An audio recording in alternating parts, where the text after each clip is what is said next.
All right, Skope TV Friday night. This is a big, big night. We have one of Boston, one of New England's up and coming. T Munny in the house. T Munny. What up, baby? What's up? What's up, Nate? Welcome to Stoneham. Thank you. Welcome thank to you. Stoneham. Thank you very much. Where we get stoned ham. Yeah. Most definitely. Let's get it started.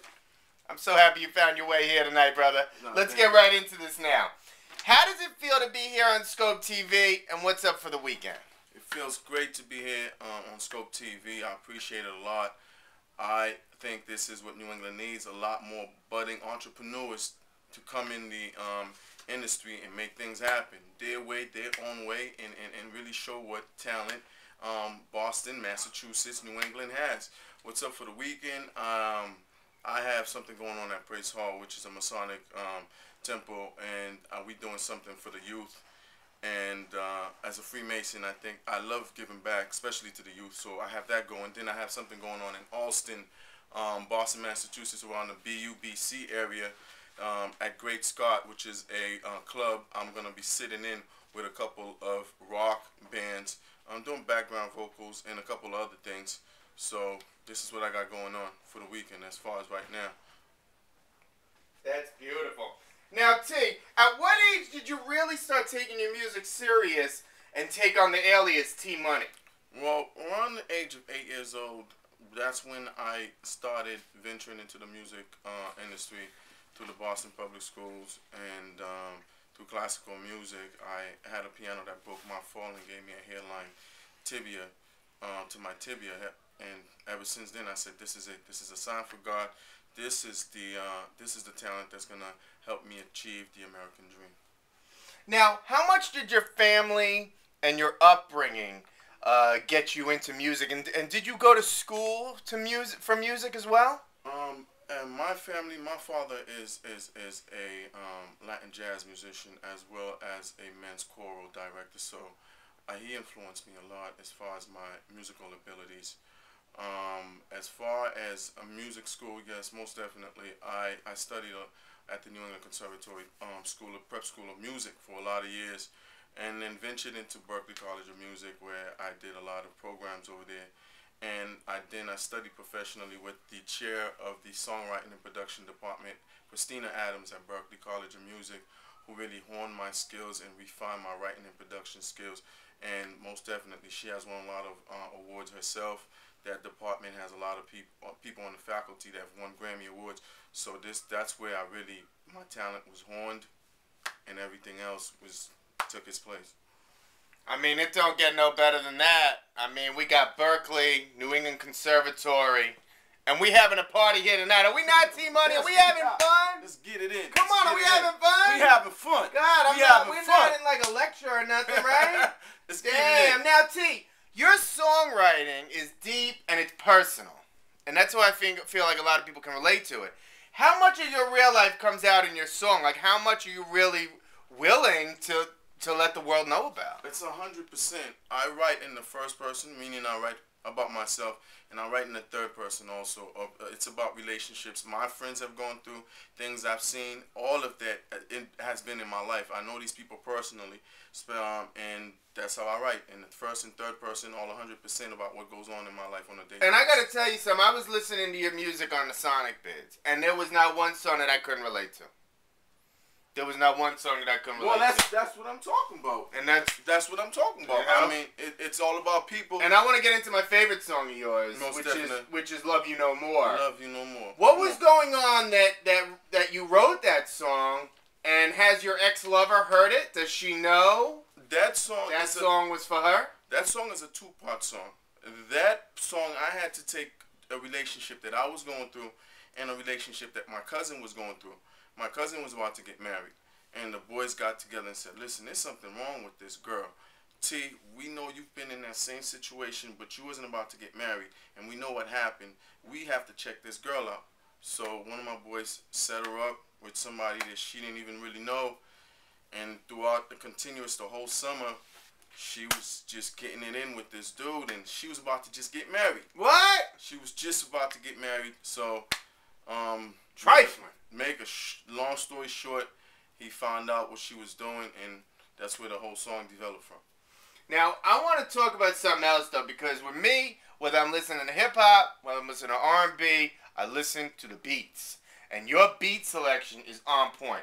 Who does your beats, and how do you choose what beats you want to use? Well, having been the professionally trained to read and write music, I I have a good ear for the sound that I'm looking for, the sound that I need for a particular song. I do not know how to play all the instruments, but I know how to play enough where I compose. And I have people that play better than me on the guitar, play better than me on the piano, and we kind of just collaborate. I co-produce, they co-produce, and I write all the songs. That's how everything comes together. Now, being from New England, do you get to perform live in Boston? Do you head up to Manchester, New Hampshire? And any shows that you got coming up? Because I got to see you live, brother. Most definitely. I got to see you live. Most definitely. I got to see you live. I go all around New England. I've been all the way to Vermont.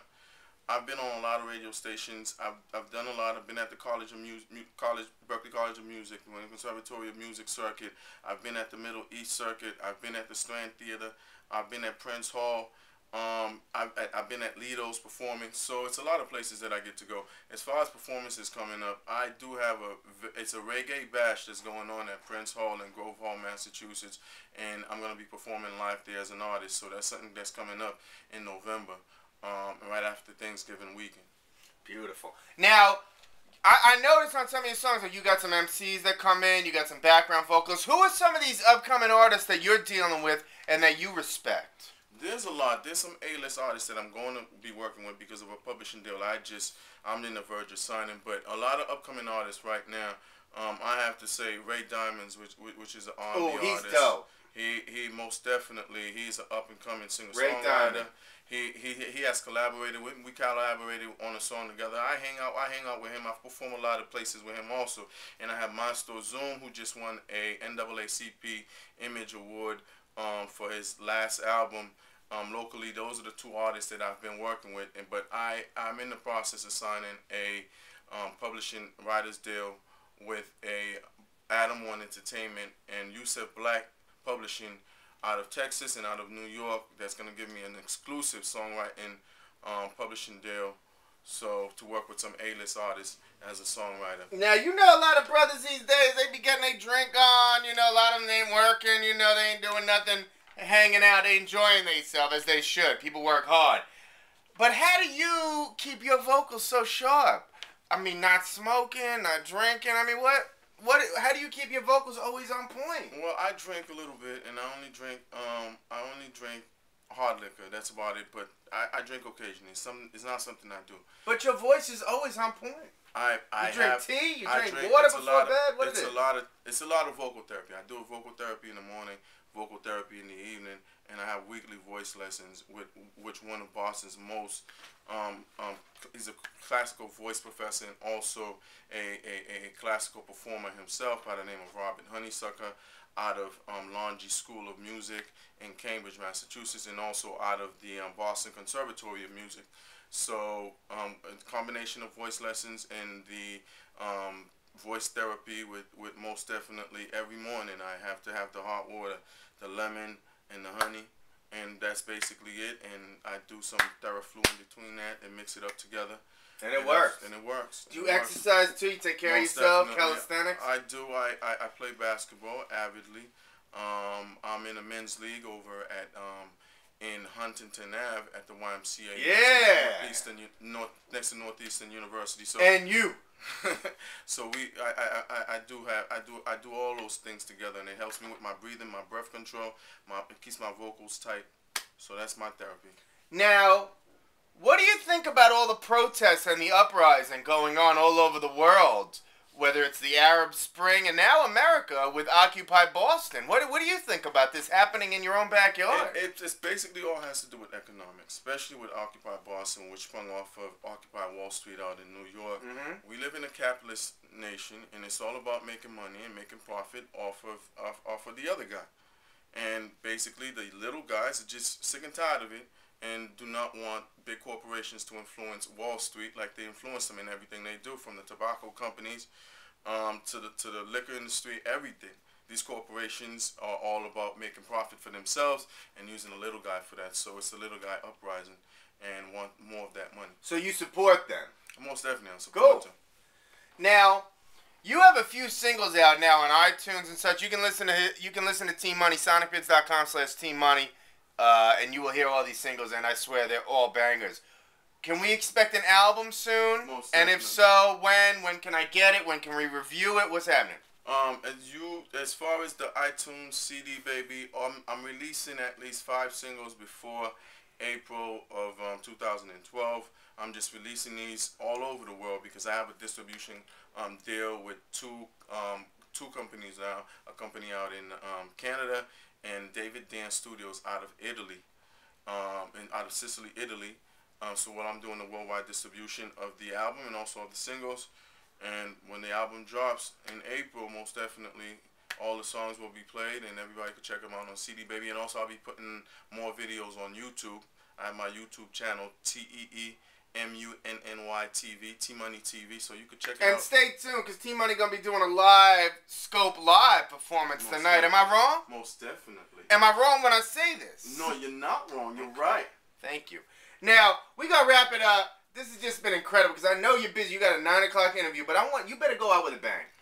Let these people all over the world, Japan, Iran, Israel, Europe, let them all know what's coming up for Team Munny and where can we find you online. Most definitely. A lot's coming up for Team Munny. I have the YouTube. Like I said, check me on YouTube. YouTube is where I'm going to be laying it down, and also on iTunes and CD Baby. So that's all I have to say for right now. And you do it. All right. And check out them singles on sonicbids.com. Most definitely. Team Munny.